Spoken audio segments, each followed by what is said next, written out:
Hello, everyone, and welcome to my channel. If there's a revolving door in your business with employees leaving you stuck with all the work and you're not sure what to do about it, or if you want to know how to ensure that their work gets done so that you don't feel like you're being held hostage when staff threaten to quit, this episode is for you.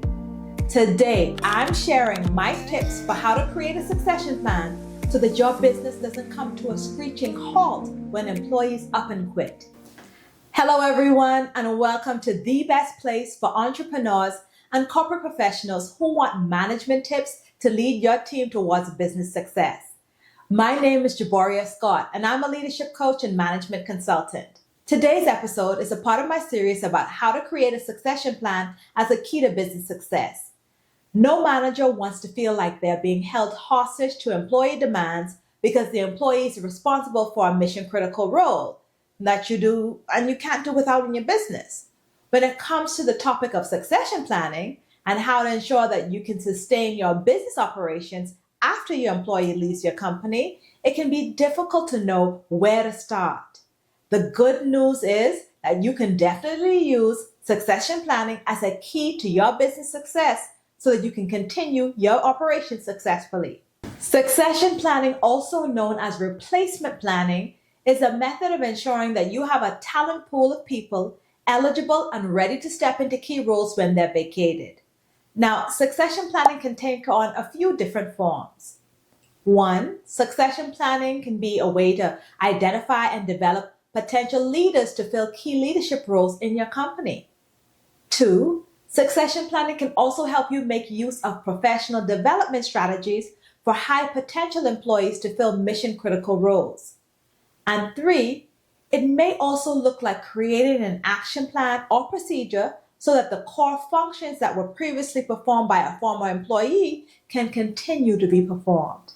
Now that we've covered what succession planning is, let's get into the key reasons why it's important and why you never want to be too busy to plan ahead so that you're not caught off guard and left in the lurch if your best employees leave your employment. Succession planning method number one, start thinking about who can serve as backup for your mission critical roles. I categorize mission critical roles as the positions in your company or business that would be challenging to replace at a moment's notice.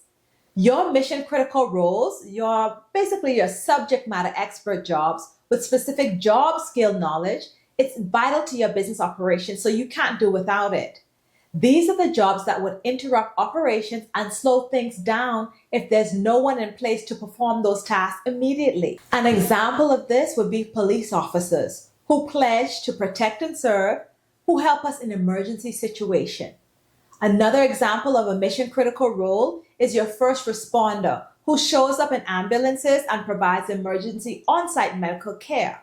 The key point here is that succession planning is a tool to help you assess your current staffing talent pool and identify key critical roles to determine areas where you're vulnerable.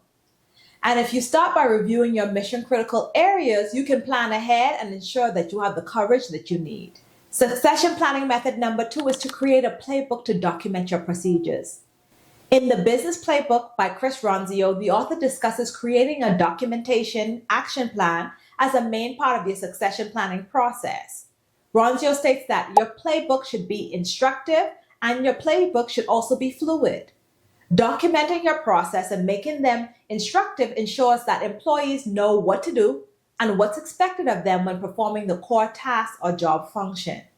It's like following a recipe for a new dinner dish that you're making for the first time. In the recipe, there are usually an ingredients list, followed by heating and cooking time instructions, which is also followed by step for how to prepare and cook that dish. Having this plan or recipe to follow in the form of that recipe helps you to replicate the dish as it appears. Also, documenting your processes and making them fluid makes training easier.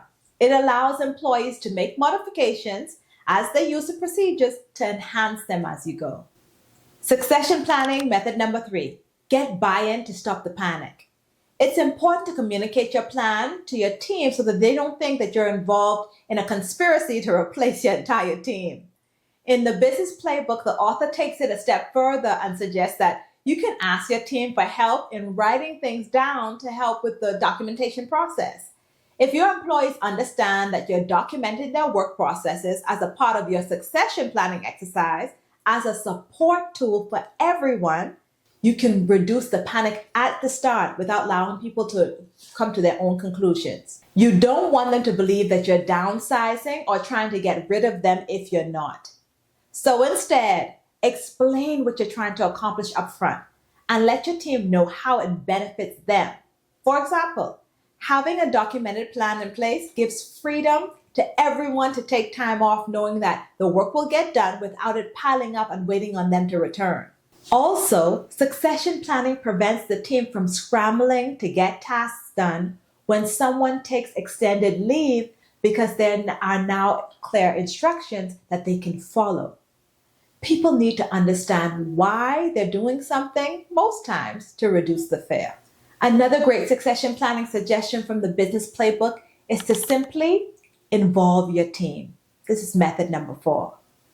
Ronzio suggests that you can pair team members up in the succession planning process.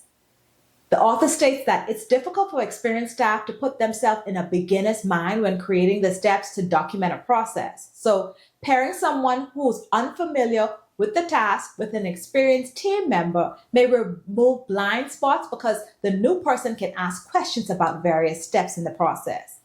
While I think this is a great suggestion for documenting your processes during the succession planning exercise, I also like to add that it may be a good idea to ensure that your procedures include different learning styles so that everyone makes use of the documents according to how they learn best.